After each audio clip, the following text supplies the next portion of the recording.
What the public thinks is we're all a bunch of bums. And what they don't realize is some of them are one paycheck away from where we are.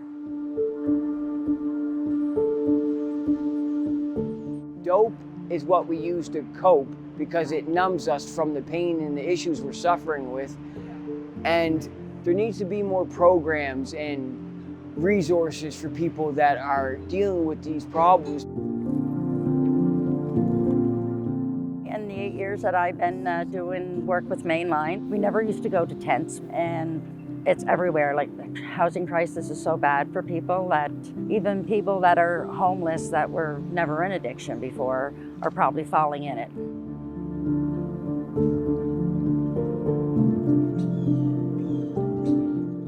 More people than ever are struggling with the housing crisis, with affordability, the cost of living, mental health and isolation. So we're seeing that every day. More people in community are in need. We're seeing more demand for our services and supports, and that includes people who use drugs and people who don't use drugs.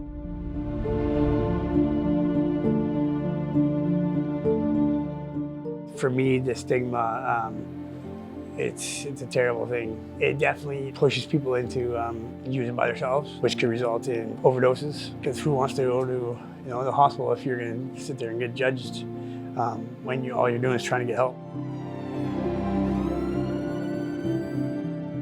If someone's sitting back here at midnight and overdoses, who's going to find them? When are they going to get found?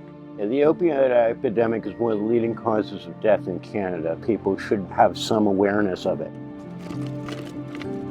A lot of people think it's enabling, which I guess it enables you to breathe and enables you to feel loved. But in reality, people who access harm reduction services are more likely to get into recovery. I mean, at the end of the day, dead people don't recover, right? The numbers are going to keep getting more and more larger. Just to put it out there, God rest Terry Burgess, Sean Tucker, Lyndon Brooks, Levi Biebel, and Jamie Arnberger. I was very close with all these individuals, and they're family more than they're friends. And this crisis needs to be stopped now. Something has to be done, and we can't do it alone.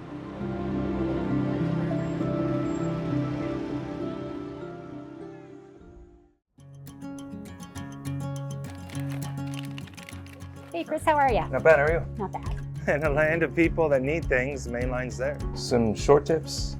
Do you want a 10 or a 20? 10 bag, please. Okay. Is there anything else you need? Yeah, orange would be wicked, and cookers and waters. Mainline makes it so much safer for everyone. Have a good day. You too. Stay safe out there.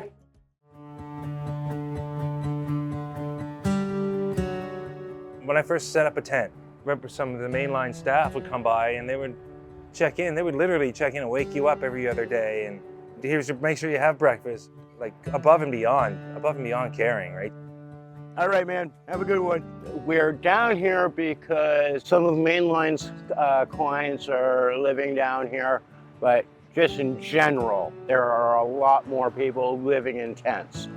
We just pull up and we say it's Mainline, and we don't only give out harm reduction clean supplies for using. We also help with housing, taxes. We will put them in touch with other organizations, and if we can't help them, then hopefully we'll find somebody that can. So you need in just 1 year done? Taxes. Yeah. Okay, so that's it. And once we're going to e-file it, so once it's e-filed, it's automatically in CRA. Awesome. Oh. Thank you very much. The impact we have is not just giving somebody a needle or giving them a pipe or anything like that. They come in for a snack, they come in for conversation, they come in just to talk, just to say, this is what's going on in my life. I could be in a really bad mood prior to coming in, and as soon as I come in, I get to giggle, I get to laugh, I get to share about what's going on in my life at that time. It's amazing.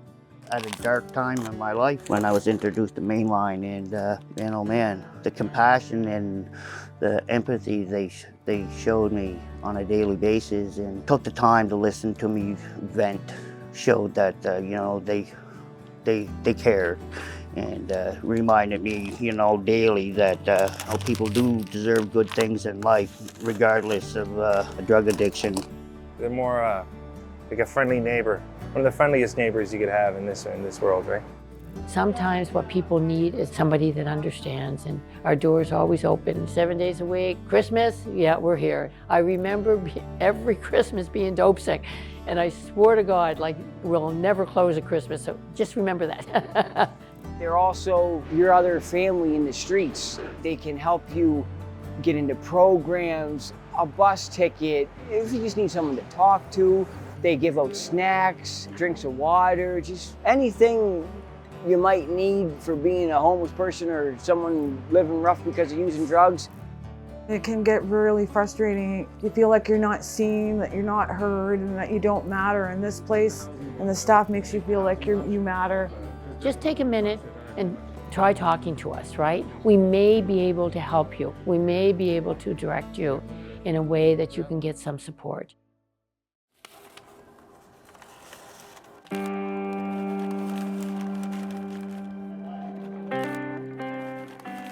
I came across Mainline as a client initially and immediately dealt with staff who had lived experience, and that was like pretty cool, kind of planted a seed of hope, I guess you could say. Probably one of the only places I could go at that time and not feel judged, and that is very helpful, right? Especially like as somebody who's living on the streets, there's not a lot of places you feel welcome.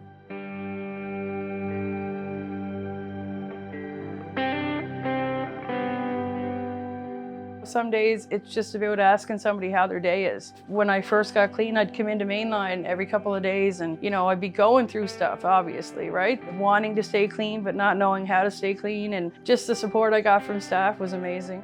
Being treated like a human being goes a long way, right? And surprisingly, that's not something that some people get a lot of places, right? And I didn't get that really anywhere.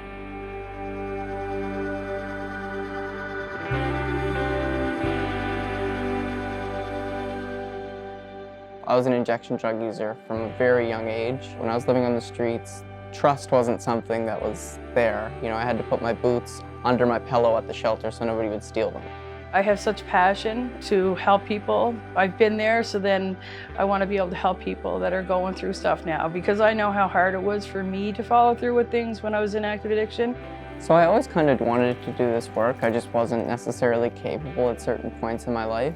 And when I was in rehab, Diane, she's the boss here, and she said, you know, in a year's time when you get out of there, if you want a job, you got it. And then in a year's time, I got a job, you know. Most people that work here have lived experience, and they're just here to help people. The way I talk about how I love helping people, my coworkers are the same way. I could go to a Mainline worker and ask for any kind of support, and they would literally break their back to try to help find it. When you think about the amount of people that we've impacted, you know, it hits me in the heart, you know?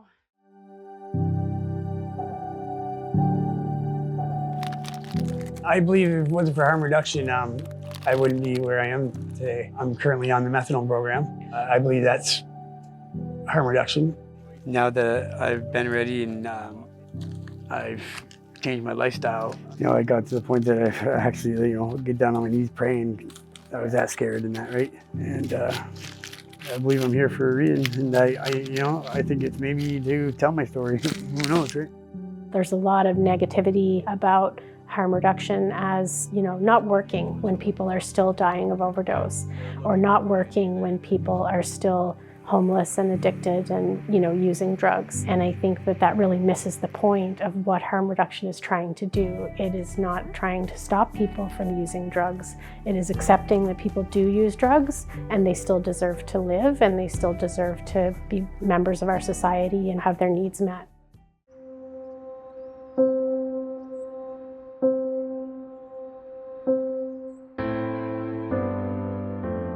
Being labeled an addict to me is not fair, because we're not addicts. We're human beings like everybody else that's walking on the planet right now. For me, mental health and no treatment is the bigger problem. My drug use got me to the point that I pretty much threw away my family, unfortunately. And my brother ended up committing suicide over drug use. which led me to come into here to try to start over. Geographical change, they say, that some people, it works for some people don't. The number of people now that come in and see Lee, for instance, and they're so proud of Lee, and they want to be where Lee is, it gives people that hope. When I'm feeling down, like I'm about to wreck and ball my life again, I see people like Lee, and I've been there, and they've pulled themselves out. Someone says, no, stick around for a little bit longer, you know? It was very scary for me because I knew I was at rock bottom, so it was only up from there. And when I got down here, I mean, I backtracked a little bit. But overall, you know, 6 years later, I'm where I am. You know, it's pretty amazing, you know, that to have people that are feeling the worst in their lives, that they can make changes and they too can start giving back. So what does that mean to you? I mean, I don't know. I felt like I was a real employee. I felt like I got a real job. I don't know, like my confidence has just been up since. When I hear other people say that the confidence is coming back in their life and it's credited because of what they're doing on a daily basis, it might be only for a short hour window, but for that short window, you know, they're someone really important when they're out there and they're doing a service, you know, trying to protect the community and keeping people safe, just the pride and the joy. It kept me coming back every day wanting to do it. We've got a couple that were left behind by somebody. It meant so much because, like, just having somebody to have faith in me again, and you know, that responsibility, it made me feel like a totally different person, like a new person. Being able to help others try to get on the same journey as I'm in, because my life's totally changed. He's the guy I look up to for addiction, and how far he's come, and to keep me on a positive path. I mean, when I almost veer off, to see him like today, puts me right back on, puts the rails back on the track. I love interacting with the clients because when you've been there, sometimes just them venting takes a load off and makes them feel better.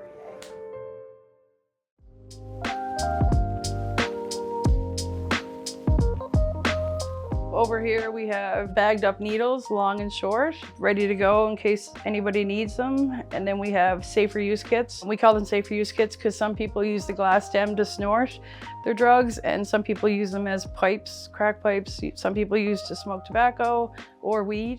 We have condoms, vitamin C. Vitamin C is used to break down crack cocaine to inject. People are going to use no matter what. We're here just try to keep people safe, right? We're not enabling anybody.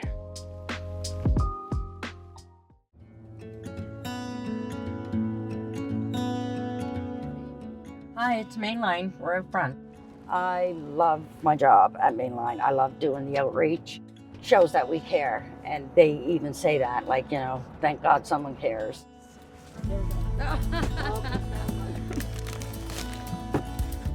Our office is open 365 days a year, which we're really proud of, but we also have a whole bunch of different outreach services, and our provincial outreach goes every week down the South Shore and down to Yarmouth and the Valley. On the provincial runs, clients get more in supplies-wise because we're only there once every 3 weeks. We also have our Pier Walk. It's an outreach service that's like a foot patrol around Halifax, and it's led by current and former clients working in a peer capacity. So they're out there connecting with people out on the streets in community. They're handing out supplies. They're picking up needles along the way. And it's just been such a successful program. We're so proud of all the work that our peers have done.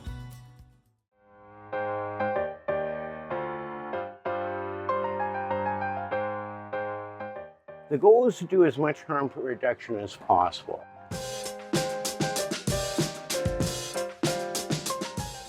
So these are all of our returns. I would say the majority of these come from clients, sometimes from organizations. Typically these are filled with used needles. We're looking for any needles that people haven't disposed of into a sharps container. As sharps containers have gone up in washrooms and public places, there's a lot less of them being found. Places to dispose of them properly. Harm reduction is using as safe as you can. People are going to use regardless. So would you rather them use a used needle somewhere comes down to disease. Clean needles if that's your thing, clean pipes if that's your thing, you know. They provide everything you need. I would love to dispel that myth that it's not working when the problem continues. That's why harm reduction exists, because this problem continues.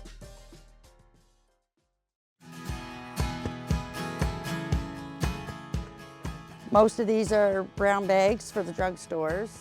Another program that's really helped us to increase access is our brown bag program, where we pre-make little brown bags with injecting supplies in them and we distribute them to pharmacies. We reach out to Mainline probably once or twice a month just to restock our supplies. So Mainline provides these brown bags, which are really great for us to give to our patients, build those trusting relationships. The pharmacy would have brown bags behind the counter and anyone can go in and request a brown bag of short or long tips. And it's supposed to just be no questions asked, here you go, free access. We got 10 swabs, so a swab for each syringe.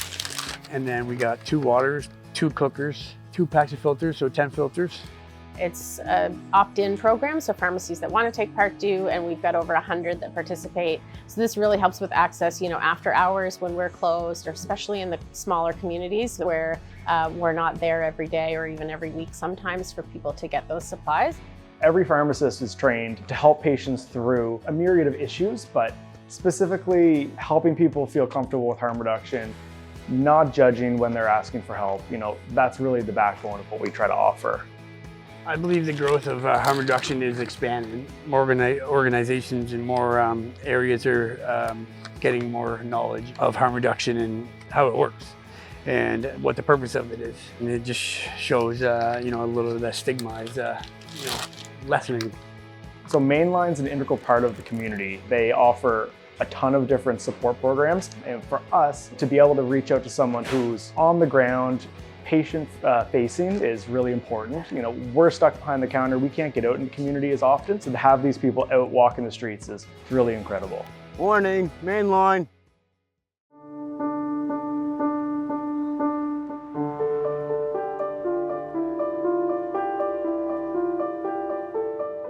To me, the term overdose implies that it's kind of intentional, like somebody just took more than they were supposed to. When if we look at the street drugs right now, that is often not the case. I could be taking the same amount that I always take. However, it is cut with all kinds of things, whether that be from cross-contamination or intentional. So a lot of times it's not so much that somebody overdosed, is that they were actually poisoned.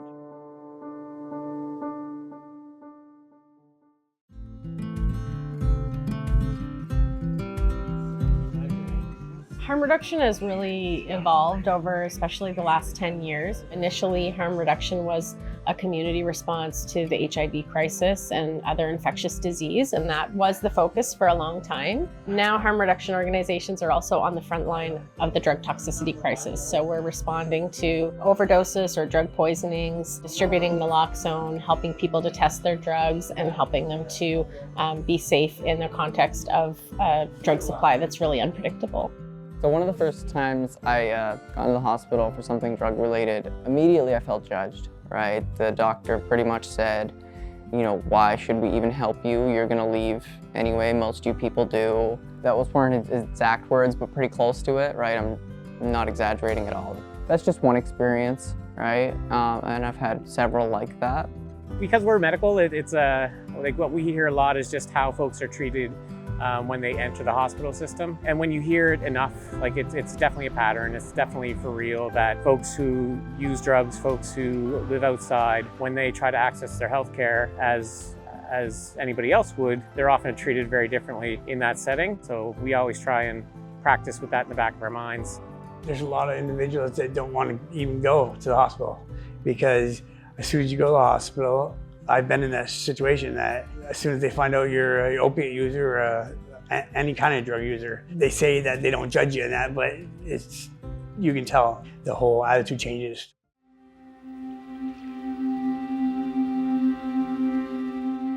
I've dealt with being in hospital many times, but I've also had some very positive experiences. Having my 19th birthday in the hospital and nobody there for me, and then a nurse buys me a bag of chips, right? And I like to share that in the trainings I do with healthcare professionals, but like sometimes something so small can make a big difference. I'm part of a working group with the QE2 working on a couple hospitals throughout the province doing training on harm reduction, because that's not really covered in any of the schooling that nurses and doctors take, and if it is, it's very brief. It made me feel like a normal human being because they treated me like, themselves. Like, they didn't judge me. I honestly believe that hey, how are you? It probably makes a lot of people's day, because I mean, a lot of the population here is intense now. And I mean, just to come in and, get a cigarette in the morning and a snack.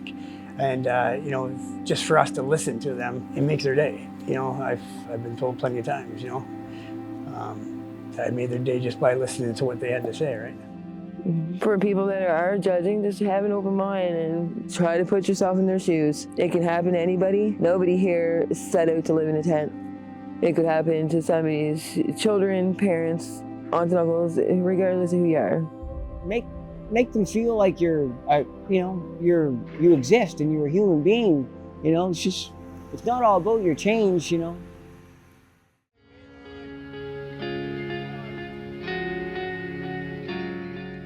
We get feedback on people's interaction with the staff at shelters. We get feedback on all kinds of things. How much drug use there is in the community, what kind of drugs people are using. But it also gives us a chance to talk to people about healthcare, housing. We just get feedback about generally what people's issue is. Almost everyone mentions that they need housing. When I was living in the streets, I'd always hear, get a job, get a job. What people don't necessarily realize is how hard it is to get a job when you don't have an address. And say you do get a job interview, maybe you don't have access to running water, so you can't shower. You don't have clean clothes. Stable housing was the only way I think I was able to even think about a recovery lifestyle. I lived in, Metro Turning Point for almost 12 months. You can't think about anything but survival. If you're living in a tent, you can't lock your tent. Then you've got to leave your stuff, some of your stuff. And so just the anxiety of that. Any application, you need to put in your address. If you have a criminal record, that's going to affect that as well. But also, if you're dealing with a substance use dependency or whatever you want to call it, that also takes a lot of autonomy out of your life. Or I could say for mine, it did. Kind of dominated all my time, right? It takes so long for a process to help somebody, and then they just fall back in. I hate living here. I want to get out of here. I have no fixed address. I have no cell phone. To shower, we go over to the Sportsplex over here. It costs us $12.99 to shower, because you have to buy the day pass, right? It's a pretty big struggle. There's a lot of people dealing with homelessness right now, and it's not just what people always think, the stereotypes. It's people from all walks of life. They've run on tough times. We just walked through this park to ask people if they needed supplies, if anyone needed clean needles or anything. We had one tent we stopped at and actually gave any kind of supplies to. The majority of these people are working poor. It's not an addiction problem in a lot of cases. It's just plain poverty. People walk around with the blinders on. There's a lot of nice people who care and want to help, and then there's a lot of people who are just, plain ignorant, but you just gotta let it roll. I think more people than not are a paycheck away from being in the same boat. It's easy to judge, but it's harder to actually have a conversation with someone. And sometimes when they do have that conversation with us, they realize that we are intelligent people, we're smart people. We hate this as much as they hate looking at us. Without proper housing, you can't focus on stable work or trying to stable your life when you're worried about where you're going to lay your head at nighttime. You got to stay safe out there, and it can be challenging.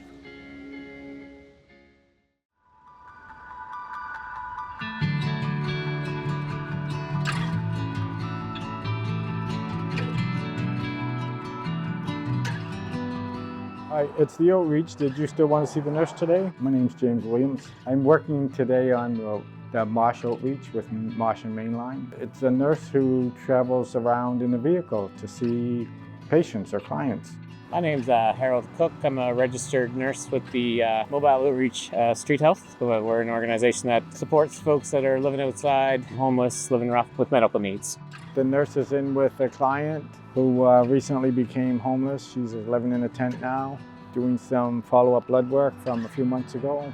Halifax in particular right now is in the midst of a housing crisis, so we're seeing way more folks outside than we ever have before. The needs are varied. When they come to us for medical support, we see a lot of addictions and mental health. We see a lot of wound care, folks looking for STD testing to kind of find out what their status is. And then oftentimes a lot of our work is just resource navigation. So they may know us as a nurse who helps them with the medical piece, but because of all of the agencies that we work closely with, we know a lot about what other organizations do. So if they're coming at us asking for help with housing or help with just about anything else that goes along with that lifestyle, we can usually, at the very least, point them in the right direction. Mainline has outreach like 6 days a week, so when I go out with Mosh now, I take limited supplies. We have the cookers, the water, all stuff for injecting, and then we have the safer use stems. For some, they wouldn't go see a doctor otherwise. For some, they're not able to travel. Maybe it's blood work, maybe they have an abscess they want looked at. Obviously focus on harm reduction, we focus on trauma-informed care and being as non-judgmental as possible, basically. So that really goes a long way with building up a relationship where you can actually work with somebody for a long period of time, and which hopefully improves their life down the road. We're on Bering Street, we got to go to the lab, and so we'll probably be in the next half hour. Diane with Mainline was one of the key pieces to helping our founder with Mosh get our program up and running back 14 years ago. And then once we were up and running, they've helped us to locate a lot of clients that we may not have actually known about otherwise. They already had their finger on the pulse of this community, so they were able to introduce us to a lot of clients who we still work with today. They won't judge, they won't look at you like you got 10 heads. They'll be there for you and welcome you in and do everything humanly possible they can for you. It's a miracle van. It feels like you're actually helping. When you work in the hospital system as a nurse, oftentimes it's hard to track folks along sort of a lifespan in like an admission setting or an emerge setting. So you just kind of lose track of folks after a while. With this, you actually get to kind of follow people throughout their involvement with the program.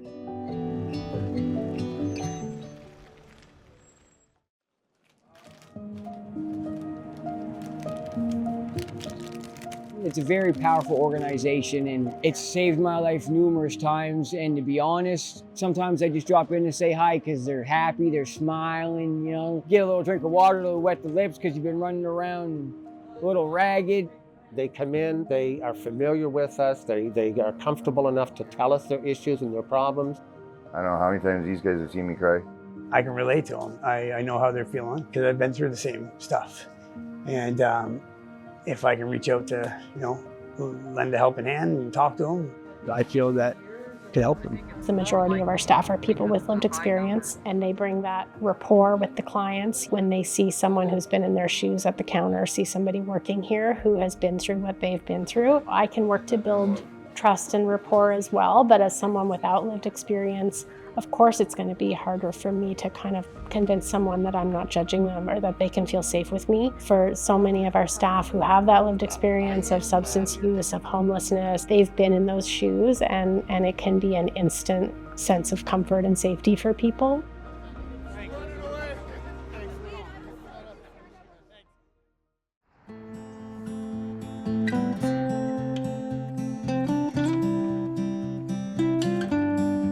I got introduced to Mainline when I got down here because I was staying in the shelter scene back then. I was actually coming here to get supplies, and they actually did my taxes for me and that too. Even to come and get a snack, to fill my belly. They're always there to help me. Do you take matches? Did you want a book? A lot of the clients, I should say all of them, just love seeing us. Because they connect with us really well. I learn every day from my coworkers with lived experience. I learn more and more about the realities of navigating this system. I admire them so much for what they're able to do with that firsthand knowledge that they have and with their commitment to giving back to the community that they're part of. There's people out there that care about people. And when you think nobody's there to support you or have your back, there's people there that want to help you with the problem you're having, let alone other things you can work on getting changed.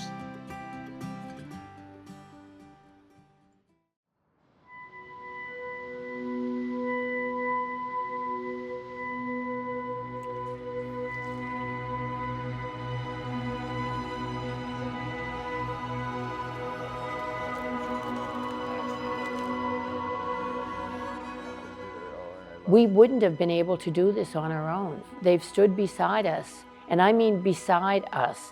When I think of our team at Mainline, I don't think of just the people that work at Mainline. I think of all the people all along the way and helped and supported.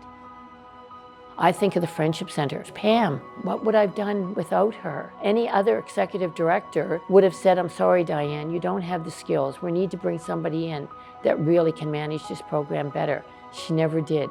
She helped me all the way. You need somebody who loves their community and who wants to see them change and grow and be better and have more opportunities. And that's what Diane has. I knew that she wanted to be there for her community. And that truly is why I supported her the way I have. All through the years and even now, I probably never did one proposal. I came up with an idea and then it was the community. They helped and they understood. We had so much support along the way. We're the sponsoring agency for Mainline, so that means we help them with their financial pieces, we help with management, anything that they need from us, we support them. That's one technical side of it, but I think the other side is that it's very much a family member, and many of our people, Indigenous and non-Indigenous people that we see every day, this is a lifeline for them, and that's what the Friendship Center does. We are a lifeline quite often for people, often the last point of contact, and that's what Mainline does, and that's why it's been such a beautiful fit for us. So many people that have helped us over the years. The Nova Scotia Advisory Commission on AIDS, they played a key role with us in the beginning. Her name was Roseanne LeBlanc.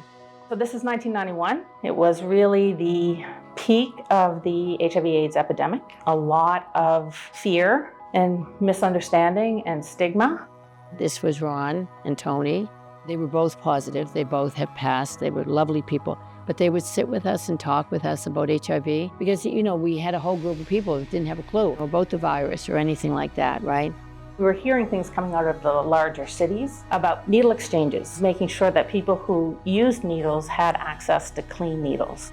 It was clear there was a need, but the conversation was how can we meet that need given the public health regulations at the time, the legalities, the complexities around needle exchanges. So the conversations became how could that work actually be done? Diane was a strong advocate and had a very clear idea of how the services should happen.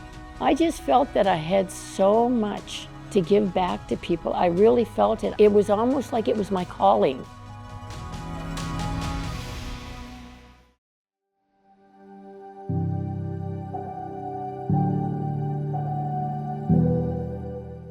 My father was an alcoholic. My brother and sister were both opiate addicts. And it was like when I drank and then started doing drugs, I didn't care anymore. You know, when I didn't have opiates, I'd be drunk in the tavern or I'd be drunk in a bootlegger's, right? They take away that pain, you know, that you feel and that hurt you feel. Growing up, it was your father's drunk again, your father's out in the car, passed out, you know, things like that. There was always, and I think that shame that you grow up with carried me all those years. And it was like when I drank and then started doing drugs, I didn't care anymore. Do you know what I mean? They take away that pain, you know, that you feel and that hurt you feel. I think it takes more than just going in detox for 3 to 5 days. There's more to it. It's the pain. You know, it's the trauma, it's the shame, it's all that. But when I got into the methadone, it was a pilot project in the 90s, and we had to go to programming for almost a year. So I had that opportunity to kind of start talking about my feelings. And that's when I really started to release a lot of my hurt and my pain and the trauma that I was feeling. I ran into an old friend of mine, Hoppy Johnson, who told me that a needle exchange was opening. And it was like, when you feel it, you feel it. We were May 2nd, 1992, and actually there was like nobody there. There was nobody there because it was so new. So there was a lot of challenge, of course, you know, it was new and nobody wanted it in their backyard. So there was a lot of pushback. Hey, how you doing? Being a friendship center, we tend to take on things that nobody else wants to. We actually valued the people that many people were already discounting and marginalizing. They're important community members, and the need for the needle exchange was huge. I can remember walking around Gottingen and there would be needles everywhere. And After everybody got used to it, eventually those needles started to disappear. And they did a great job cleaning up, and to this day, they go into communities and clean up. And that's a valuable, valuable piece of what they have to offer. Not only for the broader community, but the larger piece is for the community members that they serve, they actually see it as home. And I think that's the huge benefit, is they recognize the people when they walk in. Most people have lived experience, and you can't beat that. There you go. Thank you so much. There's always a challenge when you're trying to present a new way of doing things that really puts the most vulnerable and marginalized and stigmatized parts of our communities at the center of the service delivery. If I was able to contribute anything, it would have been in translating the work that was being done on the front lines into a process and a protocol that could be understood by and supported by folks who had access to funding and supplies.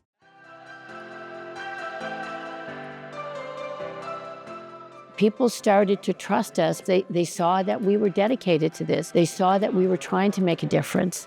I think fundamentally it was the conversation around harm reduction and what that meant. And this to me is what Diane and Mainline embody so profoundly, is that you need to meet the clients where they are, wherever they are, with no judgment. And the focus needs to be on listening to them about what services they need and how they need to access those services. That's how we're going to deliver it. It is still the fundamental principle for Mainline, and the reason why Mainline has been so effective and continues today. And really, to me, that is Diane.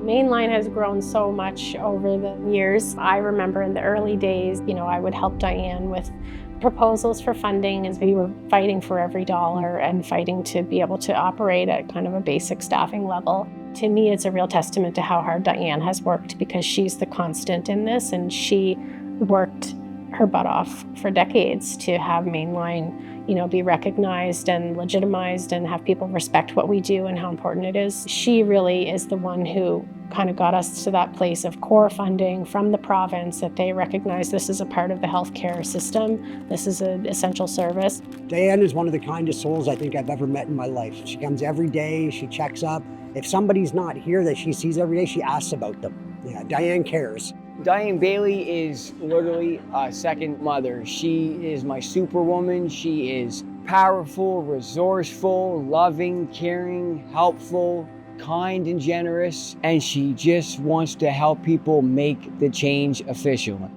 She's amazing. I love her. She has me looking at a lot of things in a more positive aspect. Like, just to sit and talk to her, she makes you feel like you can do better and things will be okay. I've really learned from Diane how to care for people and meet their needs. Harm reduction is a whole continuum of helping people to stay alive and to make positive changes wherever they're at, whether they're at a place where they're not abstinent at all, or a place where they're trying to use less, or a place where they're entering treatment, that all of those are consistent with harm reduction. When I came to work at the Friendship Center, I had blinders on. I thought if people were on drugs, they could decide on their own that they wanted to stop using. Until I started working here and I met Diane, she started to help me to understand there are trauma, things that happen in people's lives that put them down these paths. Doesn't mean their life is any less important than anyone else's. Everyone deserves to be treated with respect and dignity and love. We have a tremendous team, we really do. I love to say Mainline rocks. I'm so proud of each and every one of them, right? I wouldn't be who I am or where I am without each and every one of them. I could never have done this alone. It takes every one of them. I always say they're the pillars that hold me up.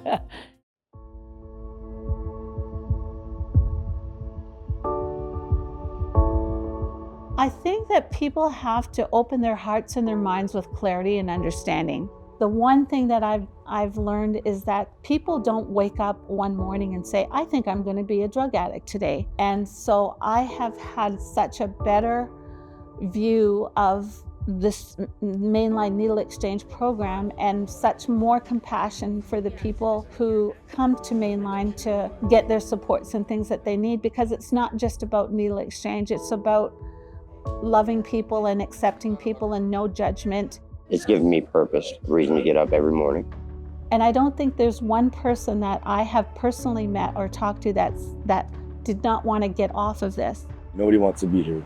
It's not a fun place. All right, man, you guys be safe. It is about a community-based response. It is about making sure that that safety net is broad and deep and that people are connected. I think Mainline is needed more than ever. I hope people always truly remember that these programs save lives. We actually need more programs that are doing the work that we're doing. Life is hard enough, and without these kinds of programs, we're going to lose a lot of really good people in our communities. Not only are these, somebody's sister, somebody's brother, somebody's relative, but they're also just someone, right? That should be enough. Someone should be enough. Of all the teachings I've had in my whole life, Mainline, I think, is the one that takes the top spot, because it not only taught me compassion, it taught me respect for everybody, it taught me patience, it taught me that not everybody is out for something. I don't think we can overestimate the value of having that access point. In a community setting, you're surrounded and supported in all stages of recovery.